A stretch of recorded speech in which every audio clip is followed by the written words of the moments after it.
इस बार भोले बाबा ने विवाह तो किया पर संसार के कल्याण के लिए किया था। मैया पार्वती जी ने भी विवाह होने के तुरंत बाद घर गृहस्थी में नहीं फंसी, संसारिक मोह माया में नहीं फंसी, सीधा भोले बाबा से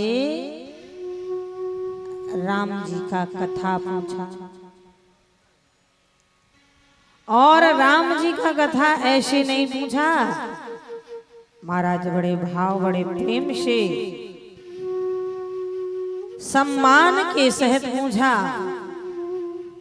श्री रघुनाथ रूप ओरियावा, परमानंद अमित सुख पावा। क्यों? बोले राम कथा सुंदर करितारी,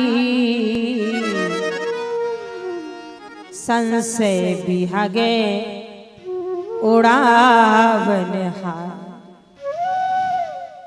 राम कथा कल बेटा पे उठारे, सादर सुने गिरिराज कुमार। पर यहाँ भोले बाबा कहने लगे, देवी एक बात नहीं मोह सुहानी,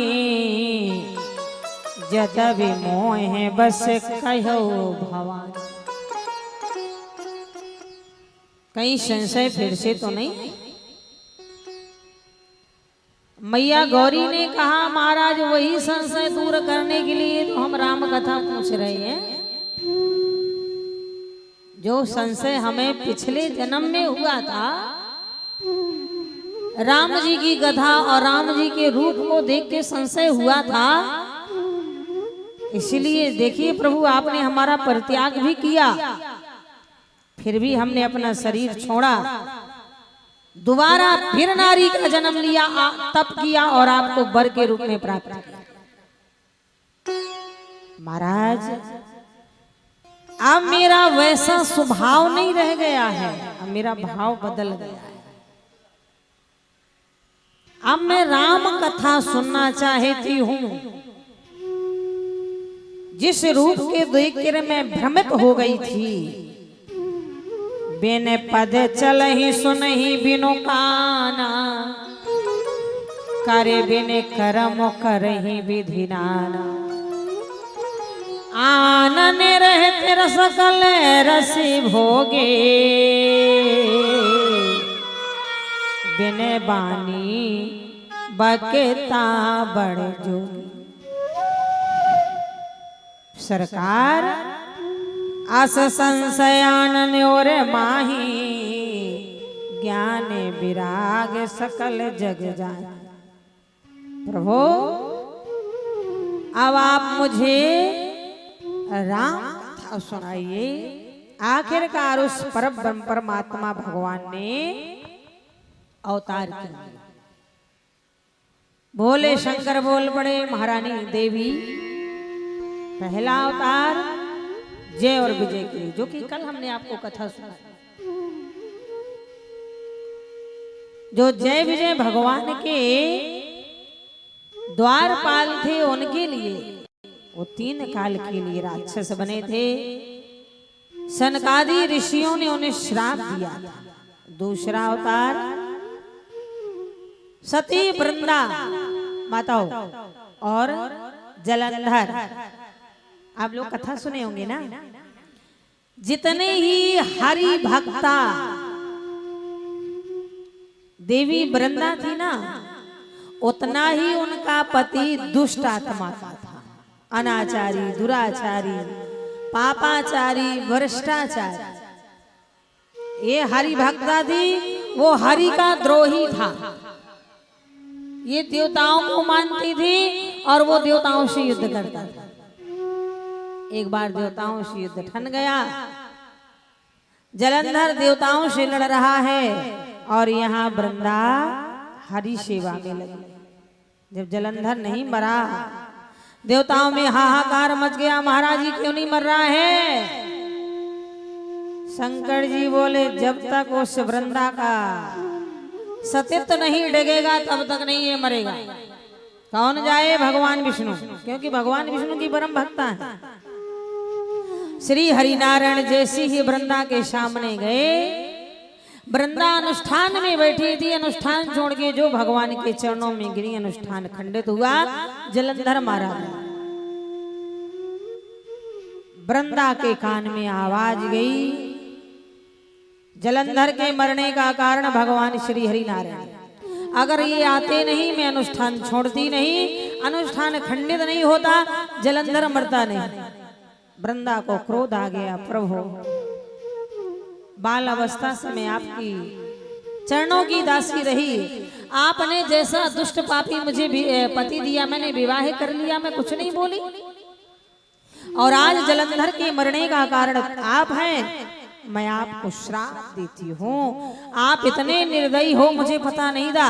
जाओ आप पत्थर के बन जाओ। भगवान पत्थर के बन गए, शालिग्राम पत्थर के बन गए। पहले पत्थर की बने थे, पर वृंदा को याद आया वो तो दुष्ट था, पापी था, मरना ही था। मैंने अपने प्रभु को बिना उसके श्राप दे दिया। वृंदा चरणों में गिर पड़ी, प्रभु पत्थर के तो बन जाओ, पर ऐसे पत्थर के बन जाओ कि हर वैष्णव के घर में शालिक राम बन के पूजे जाओ, हर वैष्णव के। इसीलिए जो शालिक राम भगवान को पूजता है उसे लहसुन प्याज का नहीं करना चाहिए। यद्यपि मैं इसके विरोध में नहीं हूं भाई, लहसुन प्याज खाना कोई पाप थोड़ी है। क्यों भाई? आज इंसान को खाए जा रहा तो पाप नहीं लग रहा, ब्याज पे ब्याज खा रहा है तो पाप नहीं लग रहा। और वैसे कह देगा हाँ थोड़ा तामसी है तो नहीं खाना चाहिए, पर वैष्णव जब ठाकुर जी को भोग लगाए तो बिल्कुल नहीं लगाना चाहिए। तो महाराज वृंदा ने कहा, महाराज हर वैष्णव के घर में शालिक राम भगवान बन के पूजे जाओ। याद रखो माताओं, आप लोग बड़ी भाग्यशाली हो, आप मिथिलांचल में हो, आपके ही बगल में गंडकी नदी है नेपाल में। अगर शालिक राम भगवान मिलते हैं तो केवल नेपाल में ही गंडकी नदी मिलते हैं, और वो भी जब स्नान करो तुलसी दल लेके डुबकी लगाओ, अगर आपके भाग्य में होंगे तो जरूर आ जाएगा। शालिक राम भगवान कभी खरीदे नहीं जाते हैं, वो अपने आप मिल जाते हैं। और शालिक राम भगवान वही है जो खुरदरा होता है। खुरदरा क्यों होता है? नदी में पड़े पड़े, जानते हो एक राक्षस था। भगवान बहुत सुंदर है ना? भगवान सुंदर, सच बताओ भगवान कितने सुंदर है। जब चित्रपट में इतने सुंदर है, साक्षात नारायण कितना सुंदर होगा। एक राक्षस निहारे जा रहा था, भगवान बोले क्यों निहार रहा है? वो बोला प्रभु आप इतने सुंदर हो, इतने सुंदर हो, लगता है कि तुम उठा के खो जाओ। भगवान बोले तो खा जा।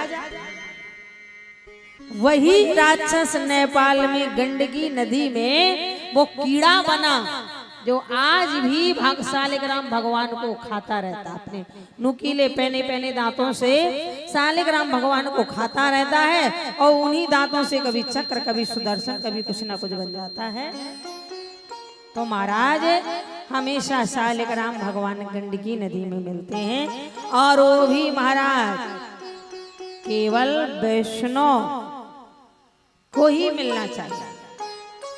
और एक बात और, शालिक राम भगवान पूजने का अधिकार या तो वैष्णव को है या 55 के बाद किसी भी महिला पूज सकती है, यद्यपि ऐसे नहीं पूजना चाहिए। आज जब यहाँ वृंदा जी ने कह दिया, भगवान भी बड़े प्रसन्न हो गए, बोले वृंदा तूने मुझे शालिक राम बनाया, हम भी तुम्हें आशीर्वाद देते हैं कि जो तुम बन की घास हो तुम भी महाराज तुलसी बन जाओ। तो इसीलिए जहाँ शालिक राम भगवान हो वहाँ तुलसी जरूर होना चाहिए और शालिग्राम भगवान के सिर में भी होना चाहिए, भोग में भी होना चाहिए, पास में भी होना चाहिए, क्योंकि ये हर की पटरानी है। पर बुरा मत मानिएगा, आज वही है ना महाराज, गांव देहात में आज भी अच्छा है। कार्तिक का महीना लग ही गया ना, कल शरद पूर्णिमा थी ना, आज से कार्तिक का महीना लग गया। क्या बात है बाबूजी, भगवान ने गीता में कहा है कार्तिक मैं हूं, और आप कार्तिक महीने में कथा। कल शरद पूर्णिमा थी, महाराज हुआ था, खीर बनी थी, वाह। तो यहाँ महाराज आज भी गांव देहात में बड़ा अच्छा है, हर घर में तुलसी जी का पूजा होता है। पर शहरों की बात बता रही हूँ, वो भी बड़े बड़े महानगरों की बात बता रही हूँ। बड़े बड़े महानगरों में तुलसी मैया चाहे सूख जाए पर मनी प्लांट ना सूखे। पता नहीं कितने कितने प्लांट लगते हैं छतों में घर की शोभा बनाने को, पर याद रखना चाहिए उन मनी प्लांट से घर की शोभा नहीं बनती है। अगर घर की शोभा बनती है, सुख समृद्धि आती है, वो तुलसी मैया से आती है। माताओं याद रखना, जिस घर में तुलसी जी का पौधा होगा, तुलसी जी में जल पड़ेगा, तुलसी जी में दीपक लगेगा, मैं गारंटी से कहती हूँ उस घर में हमेशा भगवान नारायण का आवागमन बना।